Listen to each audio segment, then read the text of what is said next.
Hello viewers, नमस्कार। आपने देखना शुरू कर दिया आपका अपना YouTube channel DS Mishra official और आपके अपने चैनल पर एक नए वीडियो के साथ आपका पुनः हार्दिक स्वागत है। देखिए, जो अभी का वीडियो आपके लिए होगा वह इसके पूर्व में आपने जो वीडियो देखा है कि बिहार स्टेट के प्रीवियस ईयर का जो मैंने प्रश्न पत्र आपके लिए लाया था, उसको मैंने कहा था कि इसको पार्ट वाइज मैं लेकर के आऊँगा, जिससे सक्षमता परीक्षा और स्टेट 2024 की परीक्षा की तैयारी के लिए आपको बेस मिल जाएगा कि किन किन विषयों से सवाल बिहार बोर्ड पूछता है और क्या स्तर रहता है, लेवल क्या रहता है प्रश्नों का, और किन किन विषयों के किस किस चैप्टर से कैसा प्रश्न उठाता है। तो उसी कड़ी में हमने जो इसके पहले पार्ट 1 को देखा था, तो पार्ट 1 में 1 से 50 तक के प्रश्नों को हमने देख लिया था कि किस विषय से कैसा प्रश्न किस स्तर का और किस किस चैप्टर से उठाया था, उसको हमने देख लिया था। अभी क्या जो यह हम लोग पार्ट 2 देखेंगे, इसमें हम लोग 51 से 100 तक देखने वाले हैं। और हमने बताया था कि 150 का यह प्रश्न पत्र था, इसको मैं अलग अलग सीरीज में लेकर के आऊँगा। छोटा वीडियो होगा तो आसानी होगी आपको देखने और समझने में। तो मैंने कहा था कि यदि आप सक्षमता परीक्षा की तैयारी कर रहे हैं या स्टेट 2024 की तैयारी कर रहे हैं, तो आपको सबसे पहले बेस चाहिए कि आखिर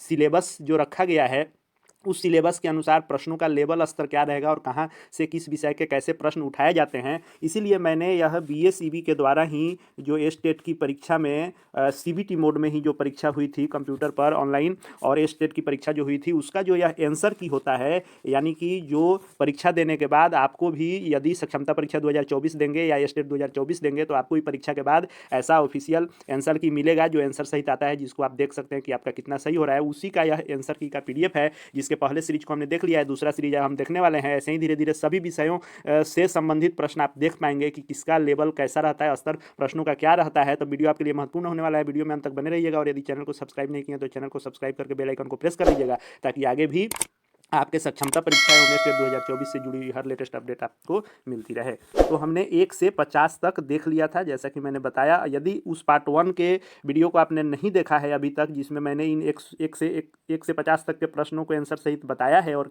किस विषय का कहाँ से उठाता है, तो इस वीडियो के डिस्क्रिप्शन बॉक्स में उसका लिंक है, वहाँ से जा करके या वीडियो के प्ले लिस्ट में भी जा करके आप स्टेट प्रीवियस ईयर क्वेश्चन जो दिया हुआ है उसका पार्ट 1 देख सकते हैं, और यह पार्ट सीरीज वाइज कंटिन्यू रहेगा। तो 50 तक हमने देख लिया था कि उत्पत्ति के आधार पर संसाधनों को कितने भागों में, कौन कौन भागों में वर्गीकृत किया जा सकता है। अब हम लोग देखने वाले हैं 51 से। तो 51 नंबर प्रश्न पूछा गया था कि वे संसाधन जिनका सर्वेक्षण किया गया है और उनकी गुणवत्ता और मात्रा उपयोग के लिए निर्धारित की गई है, तो वैसे संसाधन को क्या कहते हैं? तो वैसे संसाधन को विकसित संसाधन कहते हैं। इसका आंसर ए होगा। 52 नंबर प्रश्न पूछा गया था कि राजस्थान राज्य सौर और डैश ऊर्जा के साथ बहुत अच्छी तरह से संपन्न है, लेकिन जल संसाधनों की कमी है। तो राजस्थान में सौर ऊर्जा के साथ साथ कौन सी ऊर्जा और वहाँ अच्छी तरह से है? तो विंड ऊर्जा जो होती है वहाँ पर, वह हवा से जो बनती है ऊर्जा, तो सौर ऊर्जा और हवा वाला वहाँ पर मौजूद है। उसके बाद आया था कि भूमि जो एक या एक से कम कृषि वर्ष के लिए खेती के बिना छोड़ दी जाती है, उसे किस रूप में जाना जाता है? तो एक या एक से कम वर्ष के कृषि के लिए खेती अगर छोड़ दी जाती है तो उसे वर्तमान प्रति के रूप में जाना जाता है, उसको वर्तमान प्रति कहते हैं। सी इसका आंसर होगा। दुनिया के पानी की कुल मात्रा का 96.5% किसके रूप में और बाकी 2.5% किसके रूप में है? तो आपको 96.5 जो है वह महासागर है, और बाकी जो 2.5 है वह आपको मीठे पानी का है। तो इसका आंसर जो होगा वह महासागर और मीठा पानी हो जाएगा। भारत में ताज़े पानी का प्रमुख स्रोत क्या है? तो ताज़े पानी का मुख्य स्रोत भूजल है, यानी भूमि के अंदर से जो जल मिलता है हमको वहीं जो है ताज़े पानी का मुख्य स्रोत है। 56 नंबर प्रश्न दिया था कि पानी की कमी क्या है? तो पानी की कमी का मतलब होता है कि पानी की कमी का अर्थ होता है कि एक क्षेत्र के भीतर पानी के उपयोग की मांगों को पूरा करने के लिए जो पर्याप्त उपलब्ध ताज़े पानी की संसाधन होती है, उसकी जो कमी होती है, उसी को कहते हैं पानी की कमी। 57 नंबर प्रश्न को देख लें तो खनिजों को संरक्षित करने की आवश्यकता है, क्योंकि वे नवीकरणीय है कि वे तेज़ी से घट रहे हैं, कि देश के औद्योगिक विकास के लिए इनकी आवश्यकता होती है, या इनका निर्माण बहुत तेज होता है। तो इसका आंसर जो होगा वह दिया था 2 और 3 सही है, यानी कि वे तेज़ी से घट भी रहे हैं खनिज, और साथ ही साथ देश के औद्योगिक विकास के लिए इनकी आवश्यकता भी होती है, इसीलिए इनको संरक्षित करने की आवश्यकता है। इसलिए इसका जो आंसर होगा वह बी हो जाएगा। 58 नंबर प्रश्न दिया था कि निम्नलिखित में से कौन सा राज्य लौह अयस्क का प्रमुख उत्पादक राज्य है? तो कर्नाटक जो है वह लोहा का मुख्य उत्पादक राज्य है। आप देख रहे होइएगा कि एकदम यह जो प्रश्न दिए हुए हैं सारे प्रश्न 6 to 10 के SCERT बुक जो चलता है उससे दिया गया है। और चूंकि ये स्टेट या 9-10 का प्रश्न है तो स्पेशली ज़्यादातर 9-10 का दिया गया है, इसलिए मैं शुरू से ही कह रहा हूँ कि सक्षमता परीक्षा यदि 1 to 5 की आप कर रहे हैं तैयारी तो 5वें से 8वें तक का, यदि आप 6 to 8 का कर रहे हैं तो 6 से 10 का, और 9 से 10 का कर रहे हैं तो 9 से 10 का डीपली अध्ययन, और 11-12 है तो 11-12 का डीपली अध्ययन यदि आप कर लेते हैं तो आपका निश्चित रूप से सक्षमता परीक्षा निकल जाएगा। और स्टेट 2024 की तैयारी कर रहे हैं तो आप बेस देख लीजिए कि SCERT के कहाँ से प्रश्न उठा रहे हैं और ऐसे ही स्तर लेवल रहने वाला है। 59 नंबर प्रश्न था कि वन संरक्षण एवं इसके मैनेजमेंट की दृष्टि से वनों को कितने भागों में वर्गीकृत किया गया है, तो 4 वर्गों में इसको वर्गीकृत किया जाता है। 60 नंबर प्रश्न था कि मैंग्रोव का सबसे अधिक विस्तार कहाँ है, तो यह सुंदरबन में सबसे अधिक विस्तार है। राइट आंसर जो होगा वह बी हो जाएगा। प्रश्न आया था भारत का राष्ट्रीय पक्षी कौन सा है, तो सभी लोग जान रहे हैं कि मोर जो है भारत का राष्ट्रीय पक्षी है। तो देखिए इसका जो प्रश्नों का स्तर होता है, देखिए परीक्षा में 3 किस्म के प्रश्न पूछे जाते हैं। कोई परीक्षा होता है जिसमें इजी प्रश्न रहते हैं, कुछ में मॉडरेट रहते हैं, कुछ में हाई रहते हैं।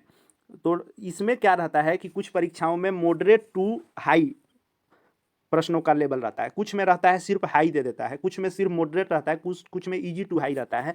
तो बिहार बोर्ड अब जो स्टेट की परीक्षा ले रहा है और आगे भी स्टेट की परीक्षा लेगा या सक्षमता परीक्षा लेगा तो यह इजी टू मॉडरेट रहेगा। कुछ प्रश्न आपको बहुत आसान भी देखने को मिलेंगे और कुछ प्रश्न मध्यम, न बहुत उसको हल्का कह सकते हैं न बहुत भारी। तो इजी टू मॉडरेट परीक्षा होने वाली है। तो उसी का एक रूप है कि इजी वाले भी प्रश्न आपको कुछ दिख रहे होंगे और कुछ मॉडरेट भी दिख रहे होंगे। 62 नंबर प्रश्न देख लें कि बाघ परियोजना की शुरुआत कब हुई थी, तो बाघ परियोजना की शुरुआत 1973 में हुई थी। तो राइट आंसर इसका बी हो जाएगा। उसके बाद है कि निम्नलिखित में से कौन सा उद्योग कृषि पर आधारित नहीं है, तो आप देखिएगा तो सूती वस्त्र भी कृषि पर ही पूर्णतः आधारित होता है। चीनी भी है क्योंकि गन्ना होगा तो भी होगा, जूट वस्त्र तो है ही। सीमेंट जो है, सीमेंट के लिए कृषि से कच्चे माल की आवश्यकता नहीं होती है, इसलिए राइट आंसर बी हो जाएगा। अब है कि हुगली औद्योगिक प्रदेश का केंद्र कहाँ है, तो हुगली औद्योगिक प्रदेश आप पढ़े हुए SCERT के बुक में दिया हुआ है। कोलकाता से हावड़ा जो है, थोड़ा सा इस प्रश्न में कन्फ्यूजन रहता है क्योंकि इसमें से 1-2 का दिया रहता है, लेकिन विशेषतः कोलकाता हावड़ा इसका होता है। भारत में तांबा गलाने का आधुनिक जो कारखाना है वह सबसे पहले कहाँ खुला था, तो यह खुला था घाटशिला में। भारत में तांबा गलाने का सबसे पहला कारखाना घाटशिला में खुला था। चीनी के उत्पादन में अग्रणी राज्य कौन है, तो उत्तर प्रदेश जो है वह चीनी के उत्पादन में अग्रणी राज्य है। आप देख रहे होइएगा एकदम SCERT के अंत में जो अभ्यास प्रश्न दिए गए रहते हैं उससे प्रश्न हूबहू उठा रहा है। तो इसीलिए मैं कह रहा हूँ कि विशेष फोकस जो कीजिए उस पर कीजिए। और भाषा के लिए जो मतलब सक्षमता परीक्षा जो लोग देने वाले हैं वो भाषा के लिए थोड़ा सा अपना अलग व्याकरण का तैयारी कर लें। और बाकी जो मैंने बताया 1 to 5, 6 to 8, 9, 10 और 11, 12 के लिए कि किस स्तर का आप पढ़िए, तो अपने सिलेबस के विषय जो सिलेबस में विषय दिए गए हैं उन्हीं विषयों को SCERT NCERT से पढ़ लेंगे तो आपका काम निकल जाने वाला है। अगला प्रश्न है कि इनमें से परिवहन मार्ग कौन सा नहीं है, तो सड़क भी परिवहन मार्ग है, जल भी है, वायु है, जो नहीं है वह डी ऑप्शन है आपका। निम्नांकित में से कौन प्राकृतिक संसाधन नहीं है, तो ये आप 8वें क्लास में पढ़ाए होंगे। तो ये इसमें वन भी है प्राकृतिक संसाधन, नदी भी है, मिट्टी भी है, नगर जो है वह नहीं है, इसलिए आंसर जो है नगर हो जाएगा जो प्राकृतिक संसाधन नहीं है। 2011 की जनगणना के अनुसार बिहार में प्रति वर्ग किलोमीटर जनसंख्या घनत्व कितना है, तो आपको पता होना चाहिए कि भारत में बिहार जो है जनसंख्या घनत्व में नंबर 1 पर है और यहाँ जो है 1106 व्यक्ति जो जनसंख्या घनत्व है वह प्रति वर्ग किलोमीटर है। तो नंबर 1 पर बिहार है। और सबसे अंतिम की बात कर लें तो अरुणाचल प्रदेश जो है वहाँ जनसंख्या घनत्व सबसे अधिक है। लिंगानुपात की बात कर लीजिएगा तो केरल का लिंगानुपात सबसे अधिक है और हरियाणा का लिंगानुपात सबसे कम है। तो अधिक वाले में केरल, कम वाले में हरियाणा हो जाएगा। और साक्षरता दर की बात कर लीजिएगा तो वो भी केरल जो है सबसे ऊपर में हो जाएगा और बिहार जो है यहाँ साक्षरता दर सबसे कम है। पंजाब में भूमि निम्नीकरण का मुख्य कारण क्या है, तो पंजाब में सिंचाई अधिक हो जाती है इसीलिए भूमि निम्नीकरण का वहाँ देखने को रूप मिलता है। बिहार में अति जल दोहन से किस तत्व का संकेंद्रण बढ़ा है, तो यह क्वेश्चन बहुत ही फेमस है, कई परीक्षाओं में पूछ लिया गया है। तो आर्सेनिक जो है वह बिहार में अति जल दोहन का कारण बना है। भारत के कुल भौगोलिक क्षेत्रफल का कितना प्रतिशत वन है, तो मात्र जो है 7% वन आच्छादित है, जो कि बहुत ही कम है। इसको कम से कम 33% होना चाहिए, लेकिन 7% ही वन मात्र भारत के कुल भौगोलिक क्षेत्रफल का है, जो चिंता का विषय है। चिली किस महाद्वीप में स्थित है? तो चिली जो है वह दक्षिणी अमेरिका में स्थित है। मुख्य मुख्य देशों को जो है आपके एससीईआरटी बुक में भी दिया हुआ है कि कौन कौन से महादेश में, उसको एक बार जरूर आप देख लीजिएगा। दलितों से अलग रहकर महादलित किस प्रदेश में किया गया है? तो वह कोई और नहीं, अपना बिहार ही है, जहाँ दलितों को भी दो भागों में किया गया, दलित और महादलित। यंग इंडिया किसकी पत्रिका है? तो यंग इंडिया महात्मा गांधी ने लिखा था। हरिजन भी महात्मा गांधी ने ही लिखा था। और माई एक्सपेरिमेंट विथ ट्रूथ जो भी था, जो सत्य के साथ जो उनका खोज था, वह भी महात्मा गांधी के द्वारा ही लिखा गया था। कम्युनिस्ट शासन व्यवस्था किस देश में है? तो चाइना में जो है वह कम्युनिस्ट शासन व्यवस्था है। उसके बाद हम लोग देख लें, 77 नंबर प्रश्न पूछा गया था कि भारत में संप्रभु कौन है? तो भारत में जनता जो है वहीं लोकतंत्र में जो है संप्रभु होती है। मतदाता की आयु क्या है? ये सब इजी क्वेश्चन है। 18 वर्ष मतदाता की आयु है, आप लोग जान रहे हैं। उसके बाद 79 नंबर पूछा गया था कि भारतीय संविधान में मौलिक अधिकार किस देश से लिया गया है? तो यह अमेरिका से लिया गया है। यह एक बार जरूर आप लोग देख लीजिएगा कि किस देश से संविधान में कौन सा चीज़ दिया गया है। एससीईआरटी के आपके बुक में दिया हुआ है और कॉम्पिटिटिव किताब में भी आता है। जैसे नीति निर्देशक तत्व तो आयरलैंड से लिए गए हैं, मौलिक कर्तव्य जो है रूस से लिए गए हैं, या वैसे ही सभी देशों से कुछ ना कुछ जो लिया गया है उसको एक बार जरूर आप लोग देख लीजिएगा। पूछा गया था कि मौलिक अधिकार, तो मौलिक अधिकार अमेरिका से लिए गए हैं। पूरे विश्व में किस देश का सबसे बड़ा लिखित संविधान है? तो लिखित संविधान पहला भले ही अमेरिका का हो, लेकिन सबसे बड़ा लिखित संविधान जो है वह भारत का है। भारतीय संविधान में कितनी अनुसूचियां हैं? तो शुरुआती दौर में जो अनुसूची बनाई गई वह अनुसूचियों की संख्या 395 थी। हालांकि अब इसकी संख्या बढ़कर 450 से भी ऊपर हो गई है। भारत में निर्वाचन क्षेत्र बांटा गया है किस आधार पर? तो यह जनसंख्या के आधार पर निर्वाचन क्षेत्र बांटा गया है और यह जनसंख्या के आधार पर निर्भर करता है। मतदाता सूची का परीक्षण कितने वर्षों पर किया जाता है? तो मतदाता सूची का परीक्षण भी जो होता है वह 5 वर्षों पर किया जाता है। भारत में प्रथम चुनाव आयुक्त कौन थे? तो सुकुमार सेन जो थे वे भारत के प्रथम चुनाव आयुक्त थे। 85 नंबर प्रश्न पूछा गया था कि स्थानीय निकाय चुनाव में महिलाओं को 50% सीट आरक्षित करने वाला भारत का पहला राज्य कौन सा है? तो वह बिहार जो है यह महिलाओं को 50% आरक्षण पंचायती राज चुनावों में, स्थानीय निकाय चुनाव में देता है। और साथ ही साथ शिक्षक बहाली इत्यादि में भी आप देखिएगा कि 1 to 8 के लिए 50% महिला को आरक्षण और बाकी 9 to 10, 11, 12 में अन्य बाकी भर्तियों के लिए 35% आरक्षण महिलाओं को दिया गया है। लेकिन 1 to 8 के लिए 50% और पंचायती राज के लिए भी 50% आरक्षण बिहार देने वाला राज्य है। सर्वोच्च न्यायालय में न्यायाधीशों की कुल स्वीकृत संख्या कितनी है? तो वह जो है 34 है। लोकसभा में बहुमत दल का नेता कौन होता है? तो लोकसभा में बहुमत दल का नेता जिसको चुना जाता है, प्रधानमंत्री, वही होता है। और विधानसभा में जो बहुमत दल का नेता होता है वह मुख्यमंत्री होता है। इसलिए राइट आंसर बी हो जाएगा। प्राथमिक शिक्षा के मौलिक अधिकार को संविधान में कब जगह दी गई? तो प्राथमिक शिक्षा के मौलिक अधिकार जो आपको आरटी आया वह 2002 में दिया गया। इनमें से किस देश को सामाजिक विभेद के कारण विखंडन का सामना करना पड़ा? तो सामाजिक विभेद के कारण यूगोस्लाविया जो था उसका विखंडन हो गया था। 90 नंबर प्रश्न को देख लें तो इंग्लैंड में महिलाओं को वयस्क मताधिकार किस वर्ष प्राप्त हुआ था? तो उनको यह अधिकार 1928 को प्राप्त हुआ था। और 91 नंबर प्रश्न दिया था कि इनमें कौन लोकतंत्र की मजबूती प्रदान नहीं करता है? तो विविधताओं में सामंजस्य का अभाव एवं संघर्ष मजबूती नहीं देगा बल्कि कमजोर करेगा, बाकी सब मजबूती प्रदान करता है। 12 नंबर प्रश्न था कि भारतीय संविधान का 73वां संविधान अधिनियम जो आया था वह किसके लिए आया था? तो वह पंचायती राज से संबंधित था। चिपको आंदोलन कहाँ से शुरू हुआ था? तो आपने पढ़ा होगा कि सुंदरलाल बहुगुणा के नेतृत्व में उत्तराखंड में चिपको आंदोलन शुरू हुआ था, जहाँ एक विशेष किस्म के वृक्षों को बचाने के लिए लोग उसको काटने से पहले वृक्ष से चिपक जाते थे। सुंदरलाल बहुगुणा और उत्तराखंड याद रखेंगे, चिपको आंदोलन। 94 नंबर प्रश्न था कि निम्नलिखित में से कौन सा कार्य राजनीतिक दल का नहीं है? तो निर्वाचन में भाग लेना तो है ही, जनमत का भी निर्माण करना है, सरकार की आलोचना करना भी है, सामाजिक आर्थिक आंदोलनों को भड़काना, यह काम जो है किसी भी राजनीतिक दल का नहीं है। बाकी जो काम दिए गए हैं यह राजनीतिक दल करते हैं। सूचना के अधिकार अधिनियम को भारत में कब लागू किया गया? तो सूचना के अधिकार अधिनियम को 12 अक्टूबर 2005 में इसको लागू किया गया था।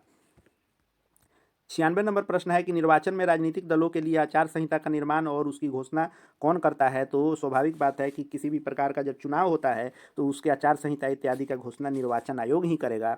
और 97 नंबर प्रश्न था कि लोकतांत्रिक शासन व्यवस्था के संदर्भ में कौन सा कथन सही है? तो निर्णय लेने में देर परंतु सही निर्णय लेने की जो संभावना होती है, यही जो है लोकतांत्रिक शासन व्यवस्था में यह कथन सही है। आप देख रहे होइएगा कि जो भी प्रश्न पूछे जा रहे हैं वह एकदम SCERT से पूछे जा रहे हैं। तो या तो आपके पास SCERT बुक उपलब्ध होगा ही, और सक्षमता परीक्षा की तैयारी कर रहे हैं तो शिक्षक हैं तो आपके विद्यालय से उपलब्ध हो ही गया होगा, या नहीं हुआ होगा तो उपलब्ध करके और आपको उससे तैयारी कर लें, या वन लाइनर यदि NCERT आपको मिल जाता है तो उससे भी आप पढ़ सकते हैं, क्योंकि दोनों का लगभग एक ही रहता है। थोड़ा बिहार स्पेशल SCERT में जुड़ जाता है और हूबहू प्रश्न स्टेट परीक्षा में पूछे गए हैं, और आगे भी स्टेट या सक्षमता परीक्षा में एकदम SCERT को ही फॉलो करेगा। क्योंकि मैं बार बार कह रहा हूं कि भले सिलेबस एक हो, लेकिन हर आयोग का अपना अपना प्रश्न पूछने का और उसका संग्रह प्रश्नों का अलग होता है। तो बिहार बोर्ड जैसा प्रश्न पूछते आया है वैसे ही पूछेगा। BPSU अपने अनुसार पूछता है, SCERT कोई एग्जाम लेता है तो अपने अनुसार, बिहार SSC लेता है तो अपने अनुसार लेता है। तो विषय भले ही सेम हो सकते हैं, लेकिन पूछने का अपना अपना अंदाज सभी आयोग का अलग अलग होता है। 98 नंबर प्रश्न देख लें तो किस आधार पर लोकतंत्र को सर्वोत्तम शासन कहते हैं? तो राजनीतिक चेतना का अभाव जो होगा इसमें, इसी के कारण इसको जो है सर्वोत्तम शासन कहते हैं। गरिमापूर्ण जीवन व्यतीत करने को अधिक अवसर किस शासन व्यवस्था में है? तो गरिमापूर्ण जो होता है वह लोकतंत्र में ही होगा, क्योंकि बाकी राजतंत्र और सैन्य तंत्र इन सब में नहीं होगा। लोकतंत्र में गरिमापूर्ण जीवन आप व्यतीत कर सकते हैं। 100 नंबर प्रश्न देखिएगा तो दिया है कि भारत में निष्पक्ष निर्वाचन की प्रक्रिया का संचालन किसके मतलब दायित्व पर निर्भर है? संचालन का दायित्व कौन लेता है? तो निर्वाचन आयोग जो है निष्पक्ष चुनाव का जिम्मा लेता है। तो हमने फर्स्ट सीरीज में पार्ट 1 में देखा था कि आपको 1 से 50 के प्रश्नों को, और पार्ट 2 में हमने देखा 51 से 100 प्रश्नों को। अब इसमें हमने सोशल साइंस के सभी विषयों को, इतिहास, भूगोल और नागरिक अर्थशास्त्र के प्रश्नों को हमने देखा ये कैसे कहाँ से पूछे जाते हैं। अगला पार्ट जो मैं इसके बाद लेकर के आ रहा हूँ, चूँकि इसी में सब करूँगा तो वीडियो बहुत लंबा हो जाएगा, तो पार्ट 3 में मैं जो लेकर के आऊँगा उसमें आपको 101 से 150 तक प्रश्नों को मैं लेकर के आऊँगा, जिसके अंतर्गत आपको मैथ, रीजनिंग, GK GS और आपको साथ ही साथ बिहार स्पेशल उसमें क्या आया था, इन सभी प्रश्नों को मैं आपको वहाँ पर दिखाऊंगा कि कैसा मैथ का स्तर क्या था, रीजनिंग का स्तर क्या था, बिहार स्पेशल क्या था, GS साइंस इत्यादि कैसा पूछता है। तो इसलिए पार्ट 3 को भी देखना आपके लिए महत्वपूर्ण हो जाएगा। तो आगे भी सक्षमता परीक्षा की तैयारी से जुड़ी या हर एक छोटी बड़ी लेटेस्ट अपडेट को देखते रहने के लिए और स्टेट 2024 के हर न्यूज़ को जानते रहने के लिए चैनल को सब्सक्राइब करके बेल आइकन को प्रेस कर लीजिएगा, और साथ ही साथ हमारे Telegram channel DS Mishra official से भी जुड़ जाइएगा। वहाँ हर अपडेट न्यूज़ एवं तैयारी से संबंधित मटेरियल आपको मिलते रहेंगे। इस वीडियो को देखने के लिए आपका बहुत बहुत धन्यवाद।